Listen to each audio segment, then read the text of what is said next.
Welcome, welcome, welcome. This is the Coffee Business Podcast, the only podcast that answers questions regarding all aspects of the coffee industry, from the corner store coffee shop to roasting and logistics. My name is Paul Peterson. I'm the owner and founder of Oasis Coffee. Oasis Coffee is a laid-back, beach-inspired specialty coffee business where we focus on delivering the most amazing customer service and premium coffee drinks in a drive-through and quick-serve environment. In today's episode, we're going to talk about the very important and often overlooked aspect of the coffee shop business, how to promote your coffee business. So on the Coffee Business Podcast, we're going to delve into the specifics of this question. And in answering this question, how to promote your coffee business, we're going to talk about 3 strategic areas to invest time, and then also some free and low-cost tactics to deploy within each strategic area. These 3 specific areas for strategy are going to include social media, your guerrilla marketing techniques, and also your loyalty program, how to focus on your top customers. Now remember, each strategic area will have a specific call to action. So be ready. You're not only going to learn, you're going to learn from our mistakes, you're going to learn from our successes, but you're going to learn how you can apply these strategies to your own individual promotion campaign into your own coffee shop or your own coffee business. So with that, we're going to get started. Our first strategic area is going to be social media. Now under social media, there are so many different options, but we're going to focus on what I would call the big 3. We're going to have Facebook, obviously, and by this time they might have changed their name. I believe they're going to be called Meta or something like that. We'll see. Instagram, which is also owned by Facebook, but underneath Instagram, there's kind of like 2A and 2B. You're going to have Instagram stories and then your Instagram posts. And then you're going to have TikTok. So these are 3 very, very different programs, and we're going to break them down a little bit differently and give you some advice on how you can interact with them. I think the first thing with social media is going to be identifying who your demographics are on each one of these platforms. So for Facebook, you're likely going to have maybe a stronger female presence on Facebook. It's probably going to be a little bit of an older crowd, your upper 30s to maybe your mid 50s. So your demographic range is going to be a little bit different on there. Your Instagram range is probably going to be broken up a little bit differently. I think your Instagram posts are going to go from that early 20s up to that mid 40s range. But I think your Instagram stories page, the Instagram stories portion of Instagram, is going to go from your teens all the way up into your 30s and maybe even more. So I think you've got a little bit more range there. And your TikTok is primarily going to be younger people. You're looking at there your teenage up through the 20s. Now you do have some, people like me who are middle-aged. I'm 44, so you're going to have some TikTok, older TikTok folks on there. But the reality is, as you're looking at your demographics, those are really the brackets that you should be thinking about. As you're thinking about that, you're going to think about how you interact with people on each one of those. And so specifically for Instagram, I'm going to take that one because it's more straightforward. Instagram, you're going to try to make something that's visually appealing. So the promotion that you create on there is going to be something that's going to get somebody's attention. How are they going to see it within the first second or 2 seconds that they're just quickly swiping through Instagram? How are you going to get their attention? Do you have happy staff members? Do you have happy customers? Do you have pets? Do you have really delicious looking drinks that are going to capture their attention? Once you have the right image that's going to capture their attention, then you want to think about how you can best utilize that image to try to create some sort of a promotion around it. One of the things that we do is we utilize naming contests on Instagram, and we'll do, name this drink. And it could be a creative one. That could be a specialty drink for a seasonal option. It could be a drink of the week. So that's one of the options. One of the other things you can do is you use the specific colorful, attention-grabbing drink, and you have that set up specifically to be a promotion, a giveaway. And so what you could do is have, whether it's a $5 gift card, you can have it be a free drink, you can have a t-shirt, a coffee mug, whatever it is that's going to attract attention. You can do some sort of a comment sharing on there. And if you're going to be integrating your Instagram story into this, it's the same context, except the aspect ratio is going to change a little bit for the story. And you're really going to want to grab somebody's attention a little bit more. They're not able to necessarily comment, but you can set up the Instagram story so it's easier for them to kind of repost. And then what you're doing is you're encouraging people to repost your story on their story, and then they can tag you on that.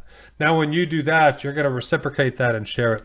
So that's one of those small little ways that you can go about creating that level of interaction. Facebook is going to be a little bit different. You're going to create the same sort of Facebook promo on there, but what you're going to be able to do on Facebook is have a little bit more written narrative. Because of the way people interact with Facebook, you're going to have an image, but you actually have a little bit more room where you can expand the narrative and you can talk about the specific drink that you have, talk about what it entails. And so if you're going to have, for us, we have what we call our Wake Oasis Mocha. It's a delicious white chocolate mocha that has caramel and whipped cream. It's a delicious drink, but we can really dig into talking about the specifics of the drink. And that way, not only are you selling the promotion, but you're selling the drink at the same time. What we've noticed when we do a promotion like that on social media, particularly Facebook, is we can do one promotional giveaway and it'll maybe cost us, like in real terms, if you enough frame this perspective a little bit differently, you might give away a $10 gift card or a $5 drink. But for a $5 drink, your cost of goods sold is probably about 25 to 30%. And so and I'll just use round numbers, if you're going to do a $10 giveaway, that really is only going to cost you $2.50 in the real money. And so for that $2.50, we have multiple reaches into the thousands of people. And so you can reach thousands of people in your community for just $2.50. But then what you're also doing is you're sharing all of that out there. And so we share a lot of this. We put that out there. What we've also done is created a level of interaction that if they comment or they interact with that specific post, now they're going to see subsequent posts that maybe aren't related to the giveaway. So now you're going to be more present in their particular feed. So by just doing one $2.50 promotion on Facebook or doing a small promotion of the equivalent value on Instagram, you're able to put it out there and get a very wide reach. So it's really one of the best bangs that you can do for your money. Again, as you're taking a look at your Instagram and your Facebook, you want to break it down a little bit more and tailor the images and tailor the wording of your promotion specifically to the audiences. And so for me on Instagram, I might post a drink that maybe skews a little bit younger, something that's a little bit more fun, something that's a little bit more colorful. Something that's a little bit on Facebook, I might put something on there that is a promotion that allows people to, like a coffee date for two. And so it could be a $10 or $15 gift card. Tag a friend who you want to have coffee with today. Well, and then all of a sudden people just go tag crazy and they start, inviting everybody to coffee dates. Even if they end up not winning, now what they've done is we've planted this seed with people where now they want to come up and have a coffee date at the shop, which I think that's really cool. TikTok is one of those that I find really interesting, and we've had success with TikTok. We've had, even for just a fun coffee business in North Carolina, we've had coffee related posts on TikTok that have gone into the hundreds of thousands. And we have pretty strong following on our TikTok, and what we've been able to do is integrate a lot of fun into it. And so you show people how you're making your drinks. We've had contests on there where we've done giveaways. It's fun to be able to interact with people. And so you're not doing a direct promotion in that like there's a tit for tat. What you're doing is you are promoting your business, but what TikTok allows you to do is tell your story a little bit differently. So you can be creative and really utilize your staff. And one of the key things for me is to figure out how you can tell your story a little bit different based on the specific platform that you're using. TikTok allows you to be creative like that. I'm going to use the same example of the hot Wake Oasis Mocha that we're doing, the one that has the white chocolate, caramel, whipped cream. But along with that, what you're doing is you're pulling fresh espresso shots. You're steaming perfect milk. Like you're pulling all of those ingredients together. So you want to be able to show people, and you can do that through TikTok where you're showing, how you're grinding that fresh espresso and how you're pulling that shot, how you're pouring and steaming the milk, how you're adding the white chocolate to the mix, like all that. You're literally showing them how you build the drink. And by doing that, you're building that level of enthusiasm where I think people want to come up and now get the drink. So I think those are three very different ways that you can utilize social media specifically to create different types of promotions. But the challenge that I'm going to leave you with today, specifically for social media, the call to action is going to be to create on Facebook one specific promotion that's going to be a giveaway. That's what I would suggest. And and create it where you can invite somebody to tag and share and like. And so what that allows them to do is you maximize the level of reach that's going to be had from that one particular post. You're going to maximize their involvement. And I think by doing that, what you're going to see when you look at the specific reach, if you typically have a photo that you post on Facebook that maybe gets, a reach of 800 people, something like that. With this one, it's going to reach 5,000 people. You're going to get a very wide reach. And so I think the multiples on that are really good. You can be creative with it, particularly with the holidays coming up. If you do the coffee for two, that's a great one. But that's the challenge. The call to action is to create that promotion on Facebook. And then message me, Paul at wakeoasiscoffee.com, and let me know how it goes, because I'd love to be able to share your story on one of our next episodes. Okay, so now we're going to be moving on to our next strategy. And I think this one's going to be really interesting for a lot of people because it's a little bit different. This one is going to be guerrilla marketing. And this is one that's a little bit less fun for some people. And that's partially because it requires a little bit more legwork. Like you might have to get out of your comfort zone a little bit. So we're just going to tell you, just go ape. There's really no wrong answer with some of these. This is going to require you to think about your specific community. What can you do that is face-to-face, that is going to be maybe involving some inexpensive print media? What can you do to get in front of as many people as possible? And so a couple of suggestions that I have, and I'm just going to throw out some examples, and then you can just run with it in your own backyard and think about how this applies to you.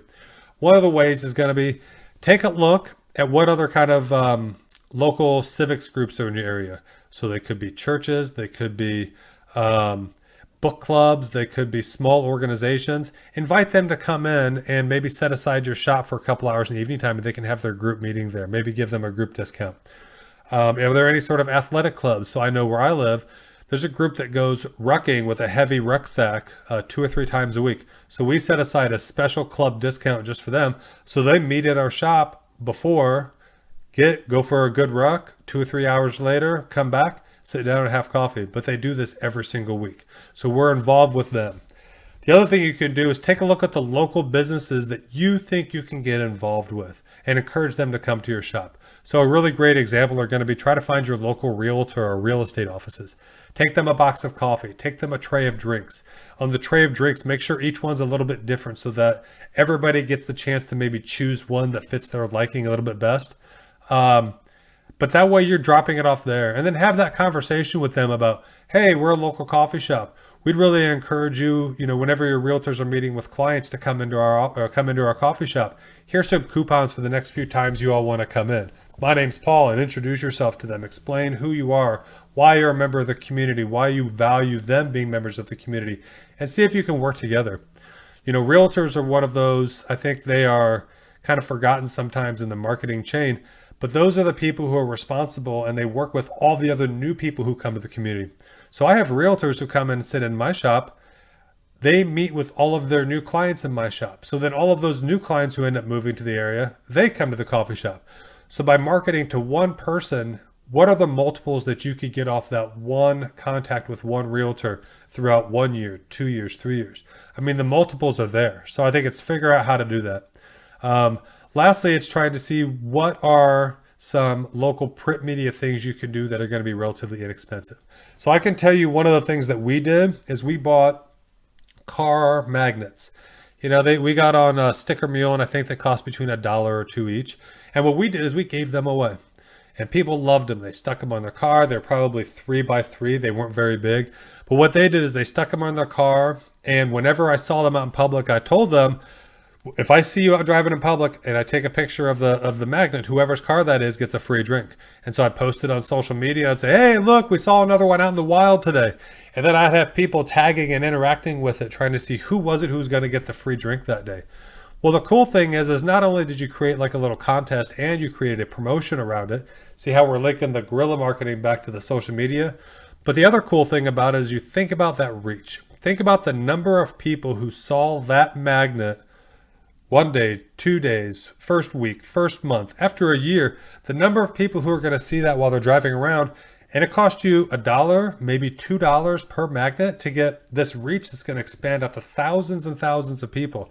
It's really a good investment. And I think that's one of the things that I'd really prompt you all to think about is that sometimes we think about marketing as an expense, but we need to start thinking about some of this marketing as an investment. And how do you want to invest your funds? And I think that makes sense.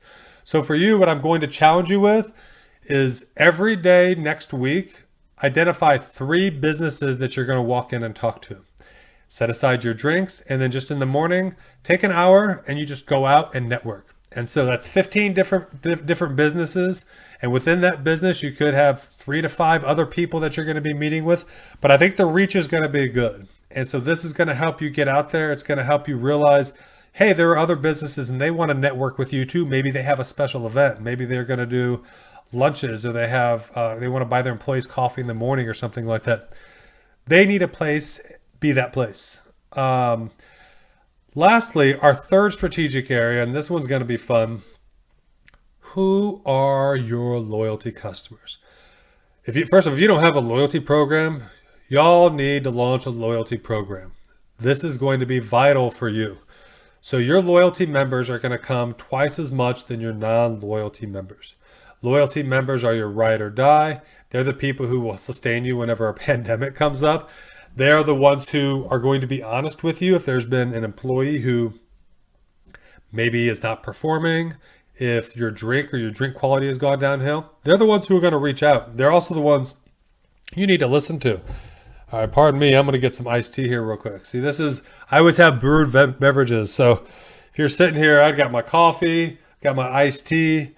I've got a water right here. My friends always make fun of me because I walk around and I've got 3 drinks wherever I go. So, and it's delicious. All right. So what you're going to want to do is focus on your loyal customers. And so create a loyalty program. Now, if you don't have a loyalty program, I talk to your POS provider, whether it's Square, Revel, Toast, whomever you end up using. See if they have an app or a plugin or something third party that you'd be able to utilize. If you don't, I would Google and see what other options are out there available for you. At the very least, what you can do is create your own email sign-up sheet. And then what you can do is have a loyalty card that you can use to be able to stay in contact with them and sync it up with your social media if you need to. But I think one of the things you need to do is, as you're identifying those loyalty customers, if you go through a more formal program, what you'll have is the data. You'll have the data on what they're ordering, how often they order it, how much they spend, all of those things, and also how often they come. So this is going to be important, particularly as you're coming up to the holiday season. You know, one of the first things you can think about is writing thank you cards to your loyal customers, creating holiday Christmas cards that you can give to your loyal customers. What is that extra special thing that you can go above and beyond and say thank you to them? They take care of you. Now you can take care of them and tell them thank you for it. And that's one of those things. The thank you goes a very long way, and really you can get inexpensive thank you cards, and they just don't cost that much. It's one of those things you can have your employees do during their downtime, is to write thank you cards to people, and then you just write the name as they come through your drive-through or as they come inside and hand it to them. The other thing you can think about are, what are some small little specials that you can give them? Do you have a secret drink menu where maybe you have you email your loyalty members and they know about this special drink that only they're going to get? Like, make them feel important for being kind of on the inside club. Make them feel special. Along with that, what you can do is write special little notes on their cups. Write it on the lids. You know, have a great day. You're awesome. We love you. Thank you for coming up here. Those small little notes is going to create a level of communication between you and your customer. It's going to create, even if it's just a small little bond, that's going to end up happening. That's going to help turn non-regular customers into regular loyalty members. And that's going to be one of the keys. How do you add more people into that program? One of the other cool things about it is you can see how writing those notes on the cup and getting their attention is showing them that love. A lot of people really appreciate that. Then they post that on social media. So now what you have is that duplicative benefit where not only did you thank them, they were so happy about it, they wanted to go out and tell 1,000 of their closest friends on Instagram or Facebook or wherever about how special they felt, how you made them feel. That's worth it. Lastly, what you want to end up doing, are there any specific rewards that you can have set aside for them? Can you give them any special discounts? Do they get any sort of, your 10th one free? Can you order some special, like, I joined the Wake Oasis Club t-shirts. Well, now they get a special t-shirt by signing up or by hitting their, 20th drink or something like that. What can you do that would be fun and engaging for them?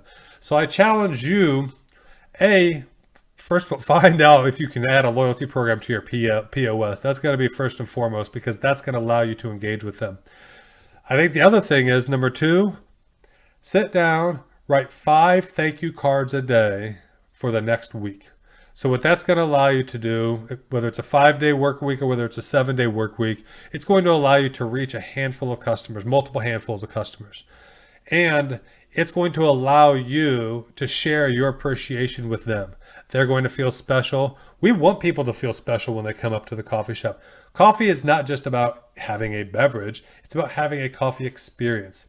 How are you making them feel? And you want to make your loyal customers, the ones who come up, your ride or dies, the ones who are up there all the time, you want them to feel extra special. How can you do that? So I'm going to challenge you. The call to action for this specific area is going to be to write the thank you card specifically for your regulars. So as we've talked about this today, we really have 3 very strategic areas that we talked about. And we talked about real quick, as we were talking about the loyalty, a loyalty program itself doesn't have to cost a lot of money. And interacting with your top customers, your top loyalty ones, a thank you card, you can get a thank you card for $0.25. This is a very, very, very inexpensive way to thank your top loyalty customers. And just to do some quick figure for you, some quick math. So there's 52 weeks in a year. If you have a loyalty customer who comes 1 time a week, that's 5 days. I'm going to have to pull out my handy dandy calculator here because I am not going to be able to do the math on my own. But 52 weeks in a year times $5 a week, that's $260 a year is what that is. So if you get them to come up twice a week, and now what you're looking at is $520 a year. So what you've done is by spending 25 cents, 50 cents, maybe up to $10 to make that person feel more special, what you've done is you've turned that into an extra $260. If somebody told you that you could spend $2 or $10 and turn that into $260, you'd say, yes, every single time you would do that. You would always turn that $10 into $260.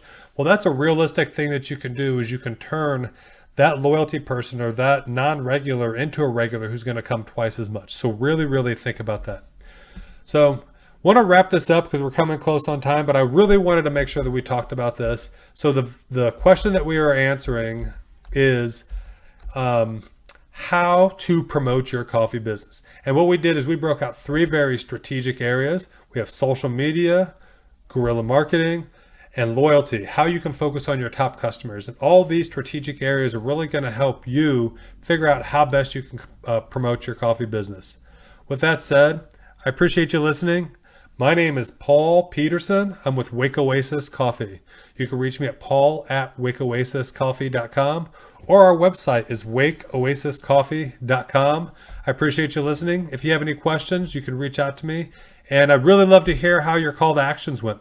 Remember the 3 call to actions that you have for the loyalty is going to be to write gift cards. For the guerrilla marketing, you're going to go out and talk to different business owners. You're going to talk to 3 a week. And then for the social media, you're going to create a promotion. So there, 3 specific call to actions that I promise are going to have strong benefit in your business, your coffee business. Thanks, y'all. Have a great day. Bye-bye.